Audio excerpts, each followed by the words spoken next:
na ndiye Mungu. Ndio maana ya kuwa Mungu.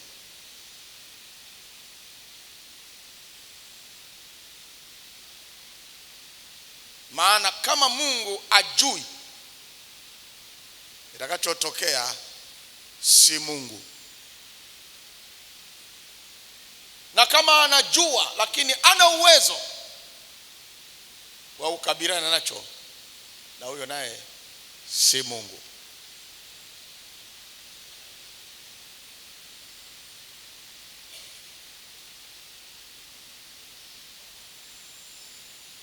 Kwa hiyo kabla hajamuumba mtu, akamuona huyo mtu akichagua dhambi, dhambi itakayomwangamiza milele. Na Mungu anatangaza namna yeye hekima yake ilivyo na ujuzi wake.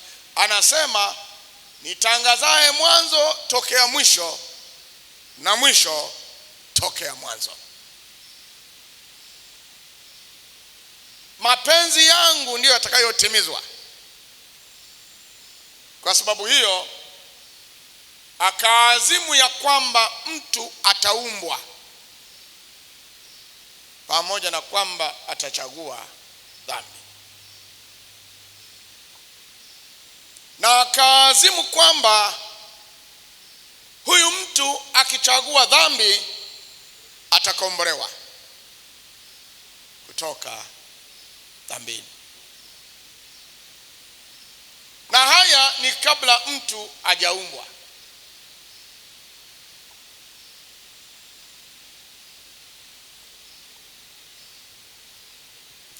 Na akaazimu mfumo wa kumkomboa. Gharama yake, hakuna mwanadamu atakayekomboa mwanadamu mwenzake, lakini Mungu atashuka kutoka mbinguni kuja kumkomboa mtu. Kwa sababu mshahara wa dhambi ni mauti, huyo atakayeshuka atakufa. Mpaka hapo natoa kisa ambacho kinafanyika huyu mwanadamu hajaumbwa. Hayupo. Sayari dunia haipo.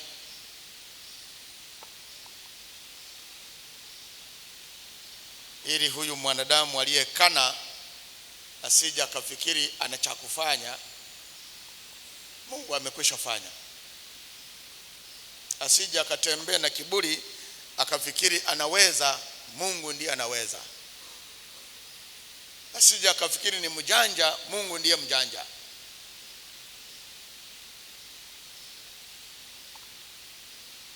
Asije akafikiri ataingia mbinguni kwa nguvu zake, kwa wema wake, ataingia kwa neema.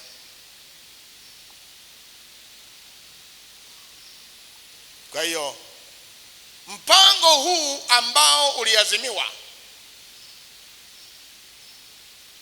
na mbingu ukatunzwa katika siri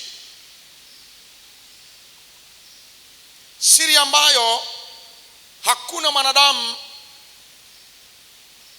angeijua wala angeweza kuijua, na malaika hawakuijua wala hawakuweza kuijua. Itafunuliwa majira yatakapofika.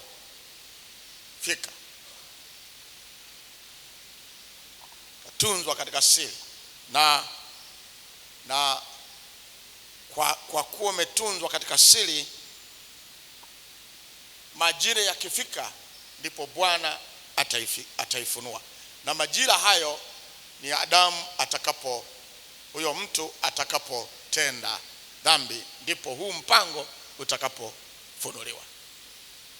Kwa sasa soma Biblia yako, Warumi 16. Soma Biblia yako sasa, Warumi sura ile ya 16 na lile fungu la 25. Sasa maandiko yanasema, sasa na atukuzwe yeye awezaye kuwafanya imara sawa sawa na injili yangu na kuhubiriwa kwake Yesu Kristo, sawa sawa na ufunuo wa ile siri iliyositirika tangu zamani za milele. Kwa hiyo mpango wa ukombozi wetu ulitunzwa katika siri mpaka majira yatakapotimia, ndipo Bwana ataifunua ile siri. Na maandiko yanasema hii siri katika Waefeso na ile sura ya 3. Waefeso na ile sura ya 3, nasoma fungu la 5. Maandiko yanaweka bayana kwamba siri hiyo hawakujulishwa wanadamu katika vizazi vingine kama walivyofunuliwa mitume wake watakatifu na manabii zamani hizi katika roho. Fungu la 9 anasema kuangazia watu wote wajue habari za madaraka ya siri hiyo ambayo tangu zamani zote ilisitirika katika Mungu aliyeviumba vitu vyote.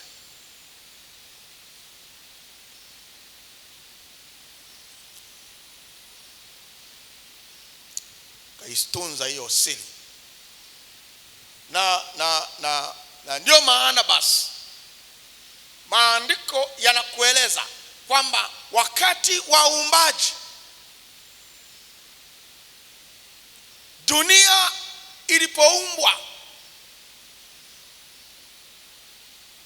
hapo mwanzo Mungu aliziumba mbingu na nchi na akaendelea kuiumba. Wakati inaumbwa, maandiko yanaweka bayana katika Ufunuo 13 na fungu la 8 ya kwamba wakati dunia inaumbwa tayari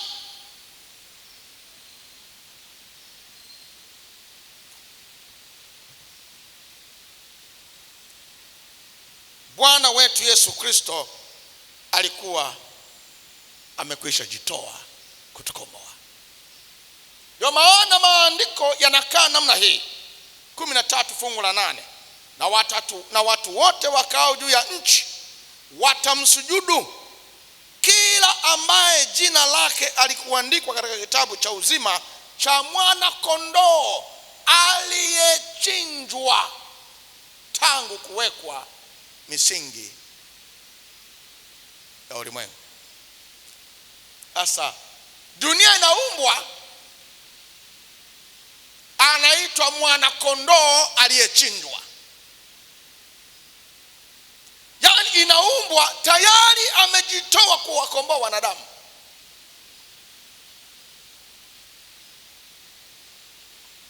Wanadamu hawa waliowekwa duniani, Adamu na Hawa, hawajui, na uchaguzi wao wa baadaye hawajui, lakini yeye aliyeiumba dunia tayari ameweka mpango wa kutukomboa. Sasa una nini cha kujisifia? Hakipo. Uliumbwa, wakati unaumbwa Mungu tayari ameweka mpango wa kukukomboa, kwa sababu anajua utakavyochagua. Mpango wa ukombozi upo kabla ulimwengu haujawepo.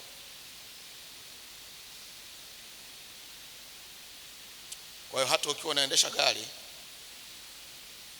jambo jema, Bwana amekubariki, ila uendeshe ukijua ya kwamba unaendesha tu kwa sababu kuna mtu alisha kufia. Nje ya hapo hakuna chochote.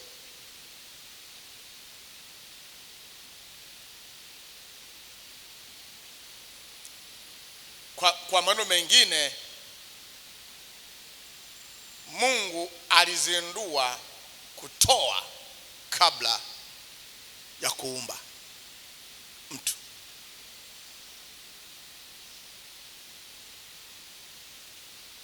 Kabla hatujaumbwa ndipo Mungu alipozindua utoaji.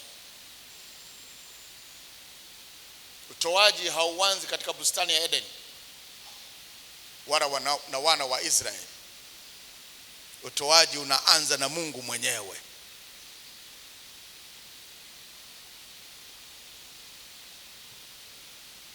Baada ya kujua haya mambo machache, sasa twende kwenye mafungu ambayo huwa tunayasema na ni kama mafungu ya kukariri.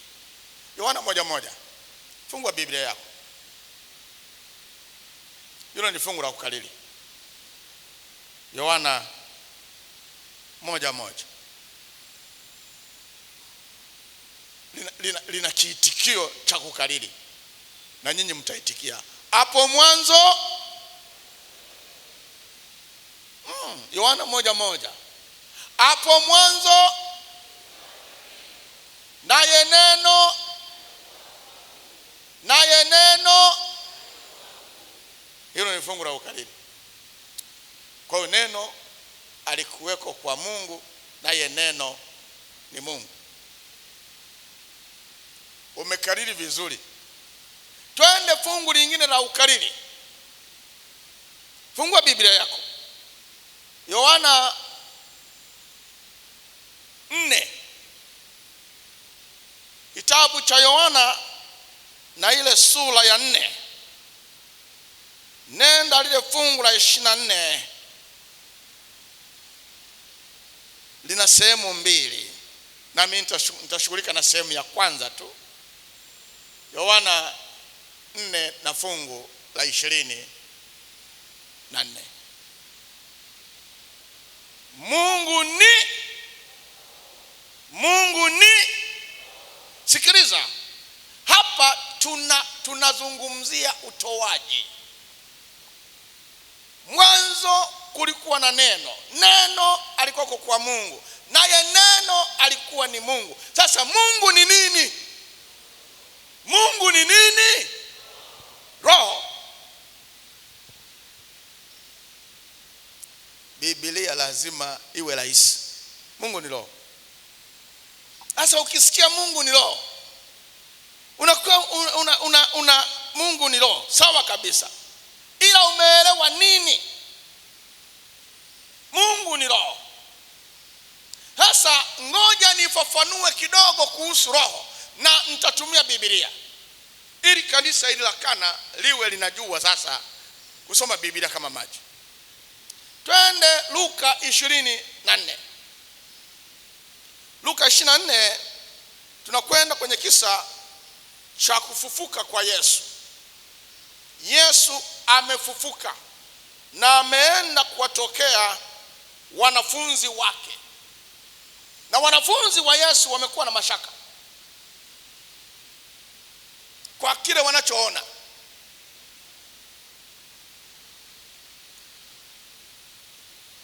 Sasa ninakwenda kutafsiri. Yesu anakwenda kutafsiria nini maana ya kusema Mungu ni roho, na tofauti yetu na roho.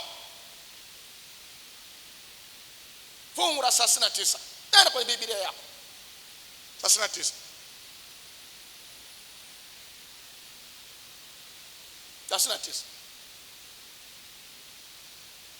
Umefika 39.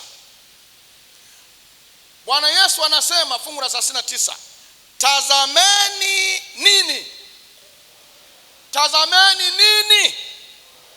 Na nini tena? Ya kuwa ni nani?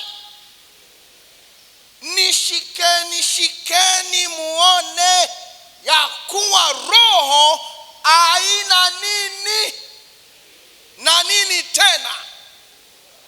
Aya, Sasa zungumza na mwenzako, mfafanulie jirani yako kwamba roho inapungukiwa nini. Mfafanulie kama umeelewa. Mweleze kila ambacho roho haina. Roho haina vitu vingapi?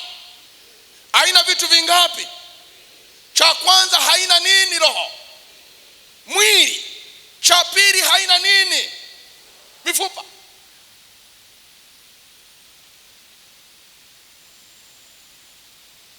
Roho imekosa vitu vingapi?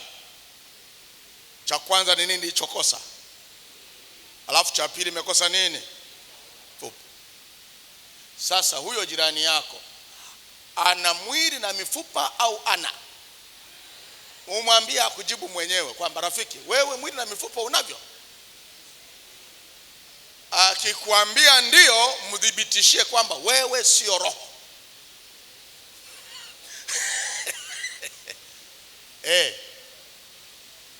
Asubuhi nilikuwepo hapa wakati wanafundisha nyimbo, na kanisa huwa alihudhuria kwenye kujifunza nyimbo.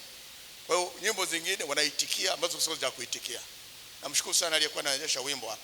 Sasa haya mambo ya Mungu yana kanuni. Mwili na mifupa sio sehemu, sio component ya roho. Kwa hiyo roho, Mungu ni roho, Mungu hana mwili wetu na hana mifupa. Kwa hiyo huyo jirani yako sio nani sasa mpaka leo? Sio roho. Na kama sio roho, sio Mungu, mdhibitishie kwamba wewe sio Mungu, nimetambua leo. Kuna mambo tunakosea. Hapa kwenye kwaya sijaona zoezi. Mwambie jirani yako na kuhakikishia wewe sio Mungu. Kwa hiyo uliyekaa naye jirani yako sio Mungu.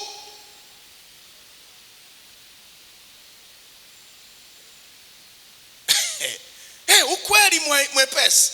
Unataka kufundishwa mambo magumu? Huyo jirani sio Mungu. Baba yako sio Mungu, mke wako sio Mungu. Na kwa hiyo usimpe zaka kuila, ipeleke mahali panapotakiwa, maana sio Mungu. Mwambie, mke wangu, nguo yako haitanunuliwa kwa zaka, maana wewe sio Mungu. Kwa hiyo mlikuwa mkifanya makosa, mnawapa ambao sio Mungu zaka yenu, na wao wanaila, unalaaniwa wewe na uliyempa. Sio Mungu huyo. Yaani yoyote aliye humu sio Mungu. Mungu hayumo humu. Yaani kwamba huyu mtu ni Mungu. Huyu ana mwili, ana mifupa. Sasa turudie maarifa yetu. Hapo mwanzo ulikuwa na neno, naye neno alikuwa ni, alikuweko kwa nani neno? Naye neno alikuwa ni nani? Hiyo ni Yohana 1:1. Tunakwenda Yohana 4:24. Mungu ni roho. Tunakwenda Luka 24:39. Roho aina nini? Mwili na mifupa. Maarifa nimeyaleta mahali panapotakiwa. Usiniulize, mbona mchungaji unakwenda taratibu? Naenda taratibu kwa sababu kanisa la Mungu linapungukiwa maarifa. Limehubiriwa mno bila maarifa. Turudi kwenye maarifa. Sasa nakwenda hatua ya 4. Hatua ya ngapi sasa? Nafafanua tu roho. Nakwenda hatua ya 4. Ukiwa hauna mwili umekosa nini? Anyeje. Twende Luka sasa. Twende Yohana 1. Yohana 1:14. Yohana 1:14. Sasa tunakwenda kwenye fungu la pili. Fungu la pili ambalo lilisomwa hapa kama fungu kuu. Yohana 1 fungu sasa la 14. Inabidi neno afanyike kitu fulani ili apate damu, apate cha kutoa. Lazima kitu fulani kifanyike kwake. Yohana 1:4 14 anasemaje? Naye neno akafanyika nini? Naye neno akafanyika nini? Sasa kama kanisa limeelewa kwa kufanyika mwili, ana cha kutoa, anacho.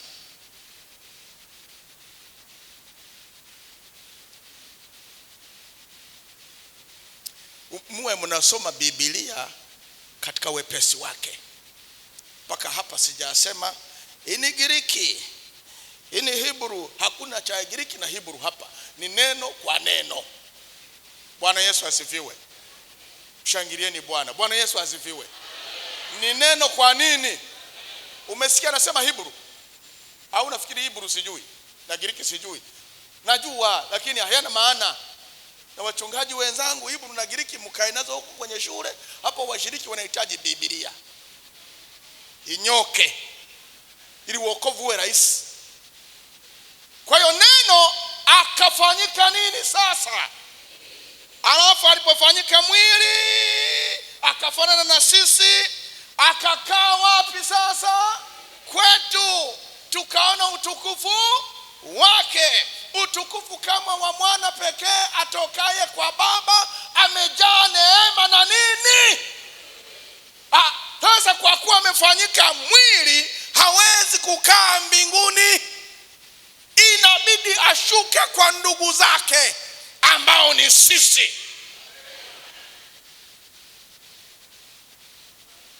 Haleluya. Kwa hiyo akashuka kutoka mbinguni, akaja kukaa na sisi. Na alipozaliwa hapa akaitwa jina Immanueli, Mungu pamoja nasi. Yani akashuka kutoka mbinguni ili akae na sisi, lakini amevaa mwili wetu ili awe na cha kutoa. Hiki ndicho alichopewa kabla ya kuja hapa. Tudhibitishe maneno hayo nayo yasema. Tuyadhibitishe kwenye Biblia. Tuyadhibitishe. Twende Waebrania sura ya 10.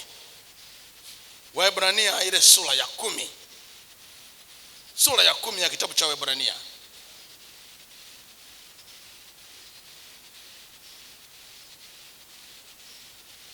Twende fungu la 5.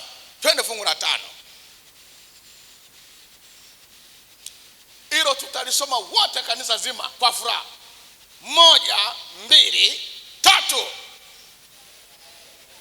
Tulia. Tunarudia. 1, 2, 3. Twende.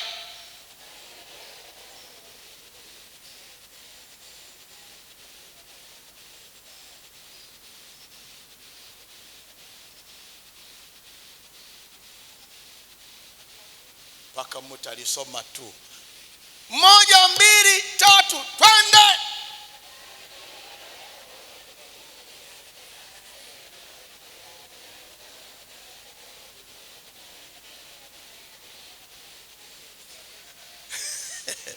Nimefanya makusudi kwa sababu najuaga kanisani kuna wasikilizaji, kuna wasomaji, kuna wanaotafakari. Waebrania 10 fungu la 5. Kila mtu afungue mahali hapo paka pasomwe. Tutapasoma tu.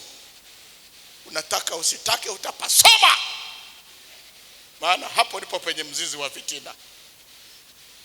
Hiki kiambaza nacho kinawapa shida wavivu.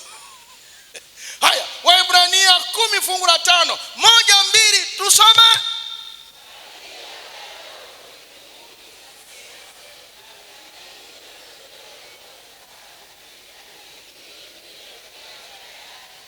Sasa ndio mmepata uhai. Nini alipewa? Nini aliwekewa tayari kabla ya kuja duniani? Mwili. Kwa nini mwili? Ndani ya mwili ndimo kuna damu.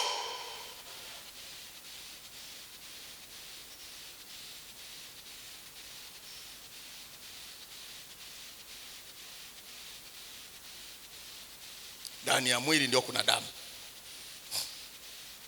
Haya, kama una mwili nione mkono wako. Kama una mwili,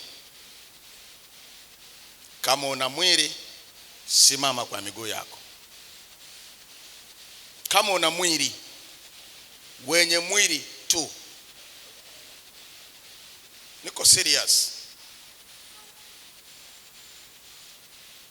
Moja ya maombi ambayo huwa yanaombwa hapa baada ya zaka na sadaka kutolewa, utasikia muombaji anasema, Baba uwabariki waliotoa na wale ambao hawakufanya nini? Wakutoa. Hayo yanaitwa maombi zilo. Maombi zilo. Yaani ukisikia mtu anaomba hivyo, ujue hajui Biblia, yuko zero kabisa. Naomba ombi ambalo halipo. Ukiwa umesimama hivyo, fungua Waebrania 12. Na wale wa maombi zero na nyinyi mfungue, maana mko wa kutosha. Ninaamini umeenda kitabu cha Warumi 12, sura ya 12. Warumi sura ya 12. Umefika fungu la kwanza. Tutalisoma wote wenye mwili. Kama una mwili tutalisoma. Mlizoea kanisa lazima ujifunze Biblia na usitumie nguvu nyingi. Biblia ni rahisi. Mimi sihitaji hapa kusema in Greek John chapter 1 verse 14. Logos salix. Ya nini hayo? Hao waumini hawahitaji, wanahitaji Biblia inyoke na inajitosheleza. Waebrania 12 fungu la Warumi 12 fungu la kwanza. Tusome wote 1 2 3.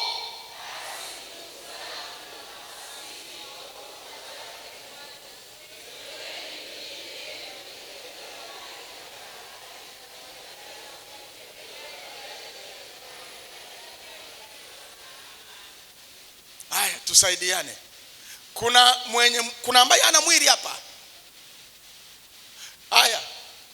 Sasa ni mzee wa kanisa, njoo. Ulisaidie kanisa kulipa majibu. Chukua maiki. Maana hao wazee ni mzee wa kanisa. Njoo na wewe. Mnaomba maombi fulani ambayo mbinguni hawayajui. Mzee wa kanisa. Mbona mzee huyu unampendelea huyu bwana? Pe mzee Mike. Hawa watatujibia maswali nitakayouliza. Kwa fungu hilo, umeona kuna ambaye hana cha kutoa? Hapana. Umemuona? Sijamuona. Kwa nini umesema hivyo? Mpe mwenzako. Kwa nini umesema? Kwa nini anasema unakubaliana na jibu hilo? Ndio. Kwa nini unakubaliana? Kwa sababu wote tuna mwili. Kwa hiyo tumia lugha ya kimatoleo sasa. Wote tuna cha kufanyaje? Cha kutoa. Sasa lile ombi lenu lile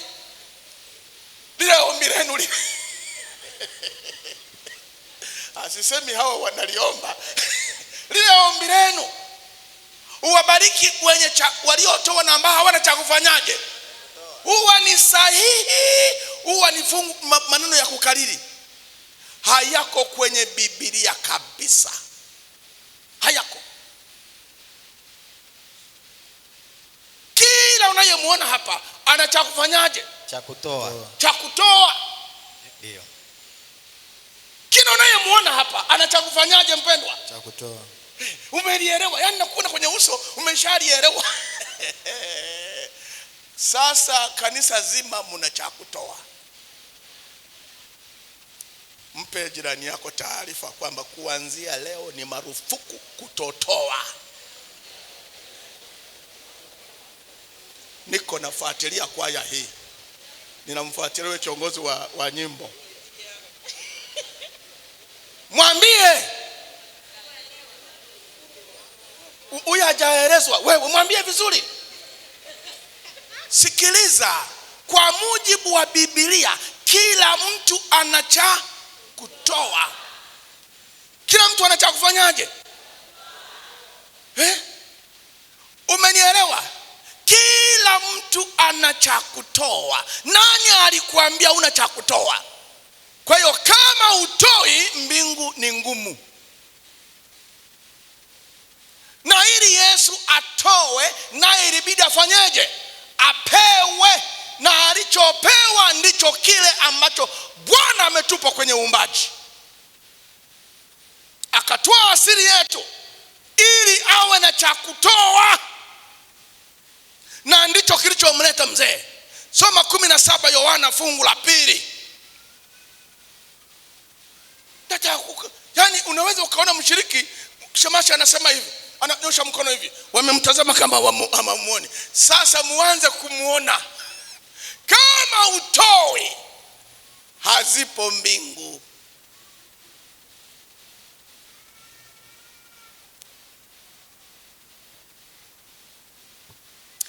na 17 Yohana na lile fungu la 2 anasemaje? Kama vile ulivyompa wote wenye nini? Ulivyompa wote wenye nini? Nyinyi mna mwili, hamna mwili? Kwa hiyo kilichomleta Yesu ni kuturejeshea miili ambayo ingepotea kwa dhambi ya asili. Akaivunja, akarejesha miili, na ndani ya miili akaweka karama na talanta. Kila mtu ana cha kutoa. Sasa kwa hiyo nyinyi ndio ambao hamna mwili mliokaa, ndio ambao hamna mwili. Mnataka niombe ombi baya Mungu afanye kitu alafu msimame bila kutaka. Huku mnapeleka watoto wanaolialia mbele, mgogoro umewapata. Nyinyi hamna cha kutoa. Nilikuja huku nyuma makusudi ili kuchunguza kanisa leo mnavyofanya ibada.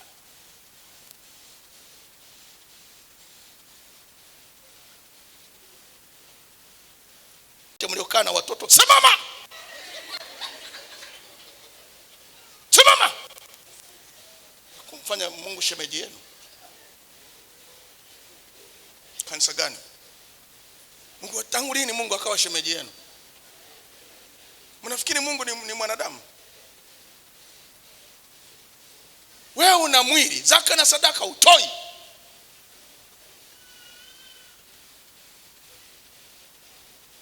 Una mwili, shughulika na matoleo. Una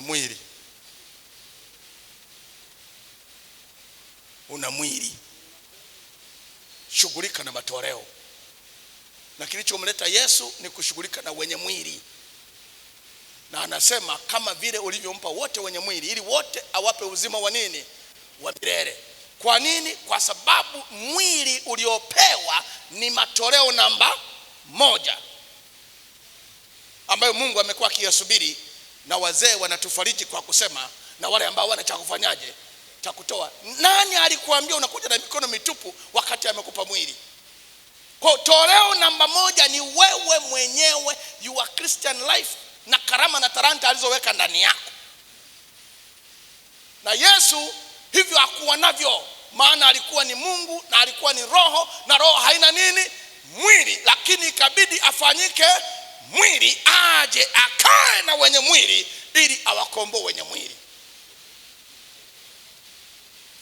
Wewe nani alikwambia unakula matoleo? Ninazungumza na wewe. Ulianza lini kula matoleo? Una miaka mingapi unakula matoleo? Jibu maswali yangu. Yaani wewe ule matoleo alafu tegemee mbingu. Mimi sifundishi visa kwamba nitoe kisa Kenya kulikuwa na msichana mrefu. Hayo maavisa sina. Kanisa lilikwisha kaa kwenye usingizi wa mafundisho. Mwili unaouna? Nao. Una cha kutoa una? Nacho. Wazee.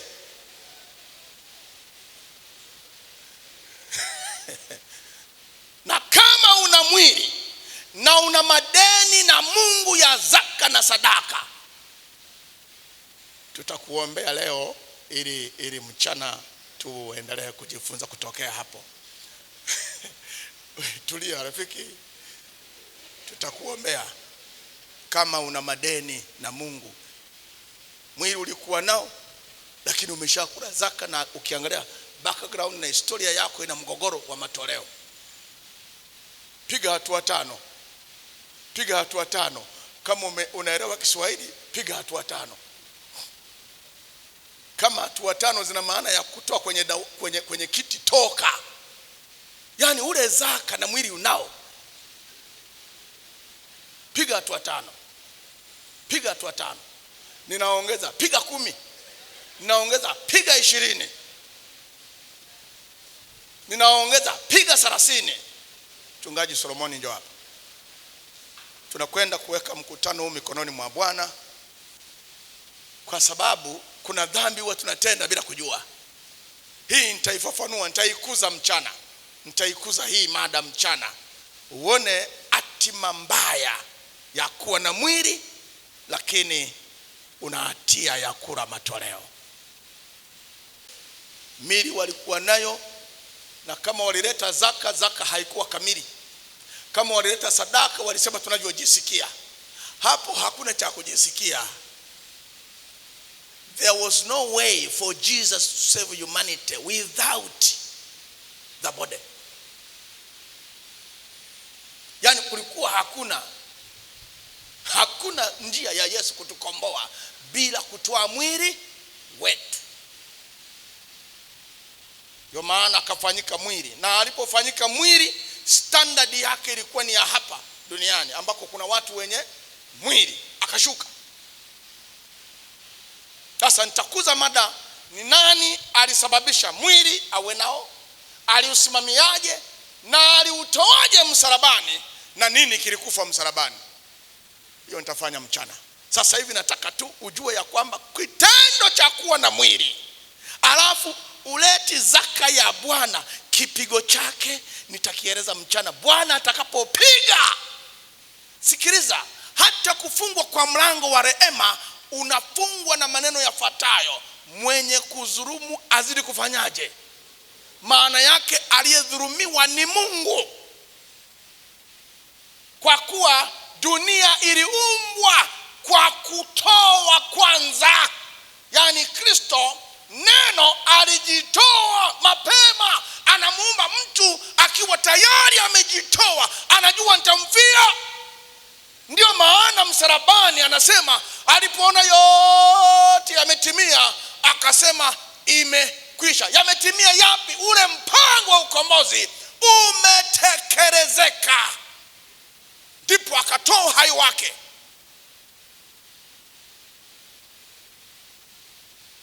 Sasa unaruhusa ya kugeuka hivi na kumwangalia jirani aliyekukaribia, na unaruhusa ya kugeuka na kumwangalia, na unaruhusa ya kumuuliza swali kwa niaba yangu kwamba hata wewe una mwili lakini ulikuwa na mgogoro.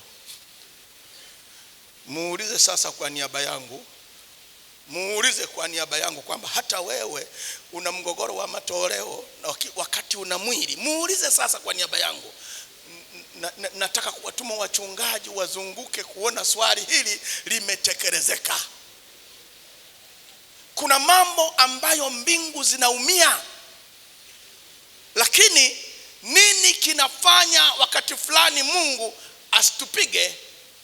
Ni ufahamu tulio nao, nuru tulio nayo.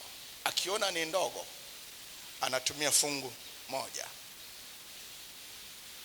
Zama zile za ujinga alizifanya nini? Aone. Na Kana ndizo kilikuwa kinatumika. Kwa leo umejua kwamba una mwili, una cha kutoa. Ndio maana Mungu akasema watakapohudhuria mbele zangu, mlisoma mafungu kwenye makambi, watakapohudhuria mbele zangu wasije mikono mitupu, maana tayari nimewapa mwili. Na ndani ya mwili ameweka nini? Karama na talanta. Mwingine 5, mwingine 2, mwingine 1. Wote tumepewa lakini hazilingani. Unapokwenda kuomba sasa, toba yako iwe sikujua, sasa nimejua, nitakuwa mwaminifu. Hiyo ndio toba yako. usiseme maneno mengi asije akakupiga. Kama uliwahi kuwa mzee kama wazee wangu hapa, nyinyi mwambieni kabisa, mimi ni mzee ila sikujua, na maombi zero nilikuwa nayafanya mimi kwamba wale wasio najua ila sasa nimejua, nitakuwa mwaminifu. Mungu haadhibu kama nuru haijafika mahali pake. Anakupiga tu nuru inapokamilika, na sisi wote haikamiliki kwa wakati mmoja. Kila mtu ana wakati wake wa kukamilika ile nuru. Kwa hiyo usimsikilize mwingine kuwa nguzo yako. Simama wewe mwenyewe na Bwana akubariki.